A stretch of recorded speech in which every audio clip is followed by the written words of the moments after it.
Before we start, take 1 second.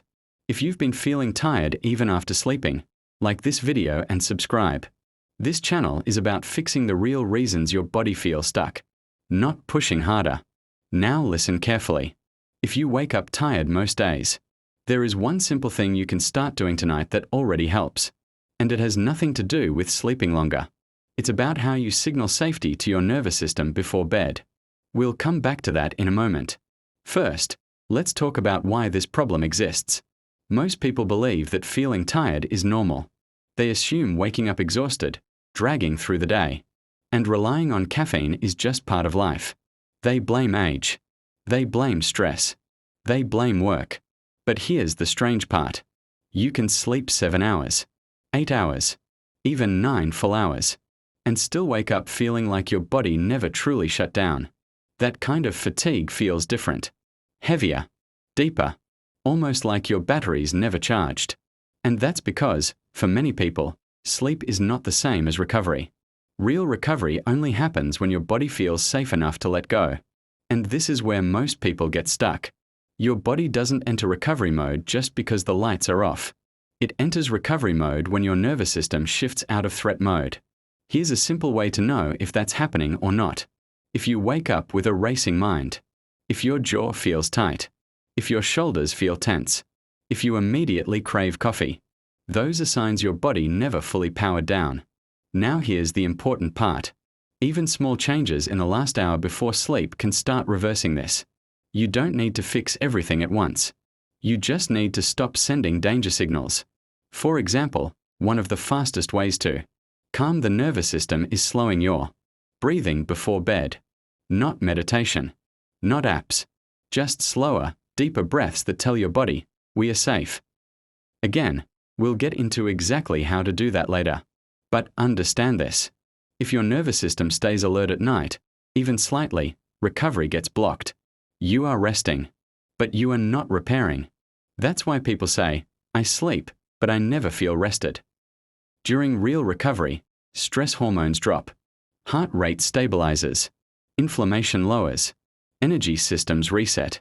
But if your body stays on guard, that process never fully happens. Here's what that looks like during the day. You wake up stiff and foggy. You need caffeine fast. Not because you enjoy it, but because without it, you feel off. Mid-morning improves slightly. Then the afternoon crash hits. Heavy eyes. Low motivation. Mental fatigue. By night, something strange happens. You feel tired, but wired. Your body wants rest. Your mind keeps spinning. That cycle repeats. And the more it repeats, the more tired you feel, even if you sleep longer. That's why just get more sleep rarely fixes the problem. Because the issue isn't sleep length. It's the signals your body receives before and during sleep.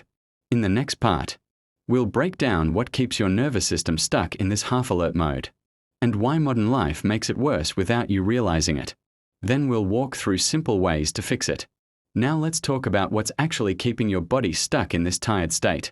Most people assume that if they're exhausted, their body should automatically sleep deeply. But exhaustion does not guarantee recovery. In fact, exhaustion can make recovery harder. Here's why. Your body has one main priority at all times: survival. And it decides whether to recover or stay alert based on signals. Not based on logic. Not based on how tired you feel. If your nervous system detects even mild threat, it chooses vigilance over repair. That threat doesn't have to be dramatic.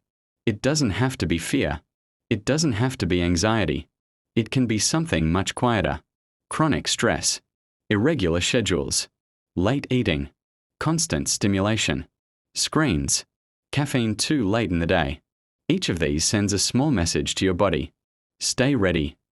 When those messages stack up, your nervous system never fully stands down. One of the biggest players here is cortisol. Cortisol is often called the stress hormone, but that's only half the story. Cortisol is also a timing hormone. In a healthy rhythm, cortisol is higher in the morning to help you wake up, and it gradually lowers at night to allow sleep and recovery. But for many people, that rhythm is flipped. Cortisol stays elevated into the evening, not high enough to cause panic, but high enough to block deep sleep. You fall asleep. but your body stays alert. This is why some people say, "I sleep lightly," or "I wake up easily," or "I never feel deeply rested." Another hidden factor is blood sugar instability. If your blood sugar drops too low during the night, your body interprets it as danger. It releases stress hormones to bring glucose back up. That spike doesn't always wake you fully, but it fragments sleep and blocks recovery. This is why some people wake up between 2 and 4 in the morning, or wake up feeling anxious for no clear reason, or wake up with a racing heart. Again, the body is not broken. It's responding to signals. Then there's stimulation. Modern life keeps the brain active long after the body wants rest. Bright lights, scrolling, information, emotional content. All of it keeps the nervous system engaged. Even if your eyes are tired, your brain may still be processing. And if your brain is active, your body stays partially alert. Here's something most people don't realize. Your body cannot tell the difference between psychological stress and physical danger. It responds to both the same way. So worrying about tomorrow, replaying conversations, thinking about unfinished tasks, all of that tells your body, we are not safe yet. And when the body doesn't feel safe, it does not recover. Now here's the important part. You do not need to eliminate all stress to fix this. You just need to change the signals you send before sleep. Small changes, consistent changes. That's why some people can sleep fewer hours and feel better, while others sleep longer and feel worse. Because it's not about sleep quantity. It's about sleep quality and nervous system state. In the next part, we are going to walk through simple, practical ways to shift your body out of alert mode and into recovery mode. Things you can start doing immediately, without supplements, without complicated routines. And once that switch starts flipping, energy begins to come back naturally. Now let's talk about what actually fixes this. Not in theory, not someday, but in real life. The goal is simple. You want your body to feel safe enough to recover at night. And you do that by changing signals. Not by forcing sleep. Not by trying harder. Here's where most people go wrong. They try to fix fatigue during the day.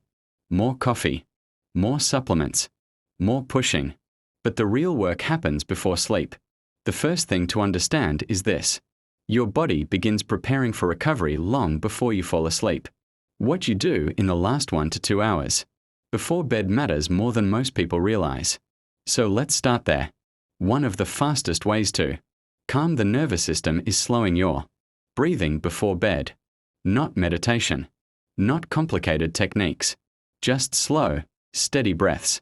Inhale through your nose. Exhale slowly through your mouth. Longer exhales tell your body, we are safe.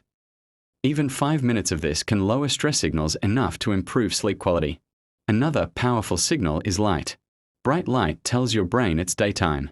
Dim light tells it to power down. If you're under bright lights late at night, your body delays recovery hormones. Lower the lights. Warm tones. Less stimulation. This alone helps many people sleep deeper without changing anything else. Next is timing of food. Going to bed overly hungry or overly full both stress the system. A light, balanced evening meal helps stabilize blood sugar overnight. That reduces stress hormone spikes while you sleep. This doesn't mean eating late junk food. It means avoiding extremes. Then there's stimulation. Scrolling. News. Emotional content. All of it keeps the brain active. You don't need to eliminate screens completely, but giving your brain a short buffer before sleep helps it let go. Even 10 or 15 minutes of quiet time makes a difference. Now let's talk about consistency. Your nervous system loves rhythm. Going to bed and waking up at wildly different times confuses your internal clock. That confusion keeps your body in alert mode. You don't need perfection. You just need predictability. Similar bedtime. Similar wake time. Over time, your body learns when it's safe to recover. And here's something important. You don't need to do all of this at once. Start with one thing. Breathing. Light. Evening calm. As your body starts to feel safer at night, sleep quality improves. When sleep quality improves, energy returns. When energy returns, cravings drop. Mood improves. Motivation comes back. This is why fixing fatigue often fixes multiple problems at once. Your body is not broken. It's just been stuck in defense mode. When you remove the signals of threat, recovery turns back on. And once recovery turns back on, everything feels easier. If this video helped you understand why you've been feeling tired even after sleeping, make sure to like and subscribe. More videos like this are coming, designed to help you feel better without extreme routines or burnout. Your body wants to recover. You just have to give it the signal.